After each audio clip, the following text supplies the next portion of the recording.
Fala, povo lindo e abençoado! Estamos de volta com mais um Polêmicas da Bíblia. E hoje estaremos falando a respeito de um assunto super importante e também super polêmico. Como identificar uma seita?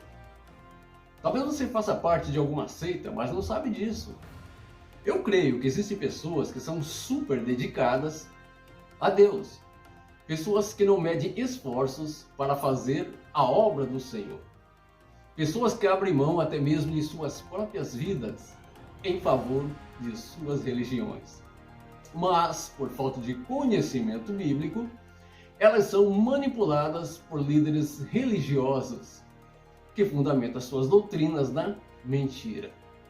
Pois eles dizem: todos os caminhos levam a Deus. Você já ouviu essa frase? Será que isso é verdade? A Bíblia diz em João 8,32: E conhecereis a verdade, e a verdade vos libertará. Você quer conhecer a verdade? Você quer saber se faz parte de alguma seita ou simplesmente adquirir mais conhecimento bíblico? Então fique conosco até o final, porque o Polêmicas da Bíblia está começando agora.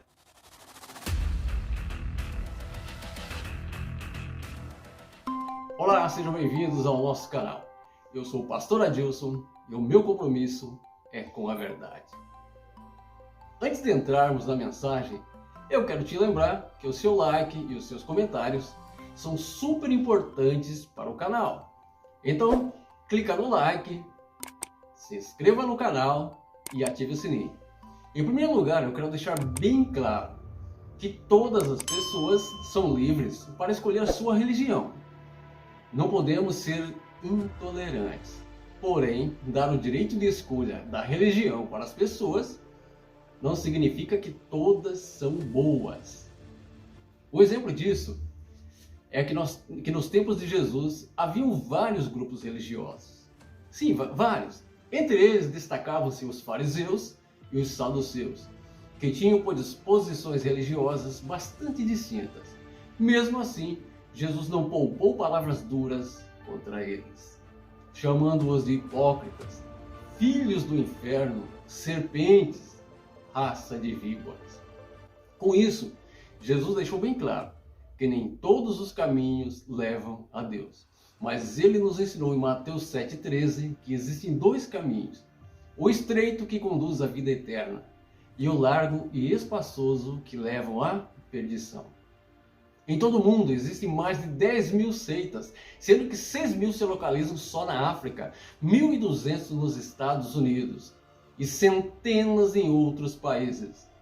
De acordo com o Instituto Cristão de Pesquisas, as seitas classificam-se assim: secretas, maçonaria, teosofia, rosacruzismo, esoterismo, etc.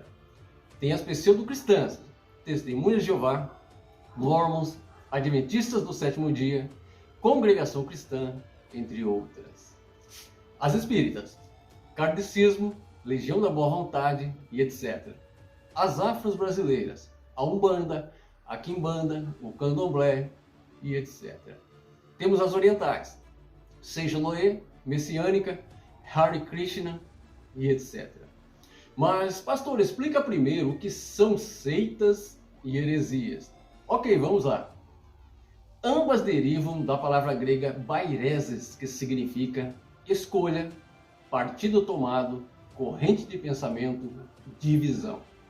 A palavra heresia, quando passou para o latim, ela virou secta, daí se formou seita. Ok? Ou seja, seita é um grupo de indivíduos reunidos em torno de uma interpretação errônea da Bíblia. Mas, afinal de contas, por que devemos estudar essas falsas doutrinas? Essa é a pergunta. A resposta é muito simples. Para a defesa do Evangelho de Jesus Cristo, se você é cristão. Para as várias entidades religiosas, eles treinam seus adeptos a ir de porta em porta, disseminando um falso evangelho. Conforme o apóstolo Paulo nos alertou lá em Gálatas capítulo 1, versículo 8, que diz assim: ainda que nós mesmos, ou um anjo do céu, vos apresente outro evangelho, que seja anátema, isso é, maldito. Nós cristãos Devemos estar a par do que eles ensinam para poder refutá-los biblicamente, para ajudá-los, pois para combater a mentira, temos que apresentar-lhes a verdade.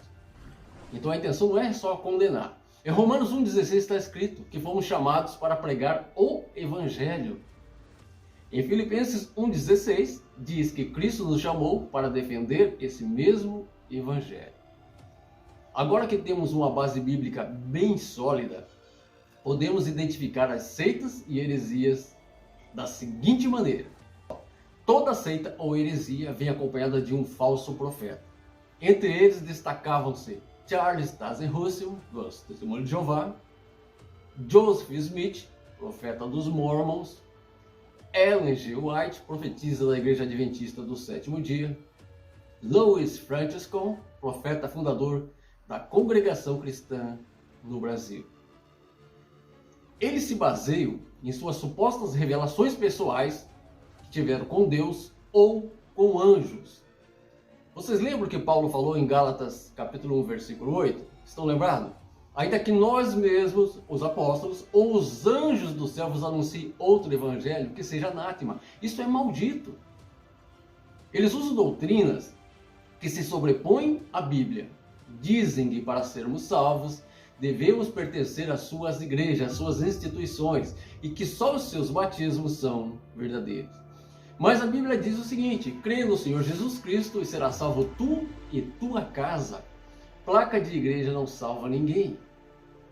Alguns não creem em Jesus Cristo. Outros o colocam em uma categoria inferior, comparando-o a profetas ou até a anjos. Entre essas igrejas pseudo-cristãs, como eu disse, destaque as Testemunhas de Jeová, as igrejas dos Mormons, os muçulmanos, Igreja Adventista do Sétimo Dia, o Espiritismo, Congregação Cristã no Brasil e muitas outras. As Testemunhas de Jeová, elas baseiam suas doutrinas, como eu disse, nos ensinamentos de Charles Taze Russell. E todas as suas decisões doutrinárias são tomadas pelo corpo governante. Os Mormons baseiam suas doutrinas nas revelações de Joseph Smith, que supostamente ele recebeu revelações de um anjo chamado Moroni. Você lembra que Paulo disse em Gálatas 1,8? Ainda que nós mesmos, ou o anjo do céu, vos apresente outro evangelho que seja anátema. Os adventistas do sétimo dia, eles baseiam suas doutrinas nas revelações de Ellen G. White. A Congregação Cristã do Brasil, como eu disse, se baseia nas revelações de Louis Franciscan, só para te lembrar. Com isso concluímos que, presta bem atenção, qualquer instituição religiosa que diz que para sermos salvos devemos fazer parte de sua instituição religiosa é uma seita. Porque a Bíblia diz: crê no Senhor Jesus Cristo e será salvo tu e a tua casa. A Bíblia cita 7 tipos de igreja, mas todas têm falhas. Não existe a igreja perfeita. Qualquer instituição religiosa que diz só o seu batismo é verdadeiro é uma seita. Porque a Bíblia diz: quem crê no Senhor Jesus Cristo e for batizado será salvo. Qualquer instituição religiosa que não fundamenta as suas doutrinas na Bíblia Sagrada e diz que não devemos estudá-la, afirmando que a letra mata, também é uma seita. Pois em João 8,32 está escrito: e conhecereis a verdade, e a verdade vos libertará. Como iremos conhecer a verdade sem estudar a Bíblia? Sem buscar conhecimentos históricos, isso é super importante também, sem buscarmos conhecimentos científicos. Um não pode contradizer o outro, mas devem estar em harmonia. Em 2 Timóteo 2,15 diz: procura apresentar-se diante do Senhor como obreiro provado e aprovado, que manuseie bem a palavra da verdade. Você só é enganado pelos falsos profetas se não conhecer a Bíblia. Qualquer instituição religiosa que prevê ou previu a volta de Cristo é uma seita, pois a Bíblia diz em Mateus 24:36: o dia e a hora ninguém sabe, nem os anjos, nem o Filho, só o Pai sabe. Eu poderia ficar horas citando as heresias, mas isso já é assunto para um outro programa. Amém? Se você chegou até aqui, não esqueça de deixar o seu like e fazer os seus comentários. E se você gostou do conteúdo, você fique à vontade para compartilhar esse vídeo, ok? E nos próximos programas iremos falar com detalhes sobre cada uma dessas religiões que eu citei, sobre as pseudo-religiões cristãs. Eu vou dar mais detalhes, como surgiu, quem fundou e quais são suas doutrinas fundamentais, ok? E nós vamos ficando por aqui, agradecendo a sua participação. Que Deus abençoe grandemente a sua vida e a sua família, e até a próxima, se Deus quiser. Amém? Tchau, tchau.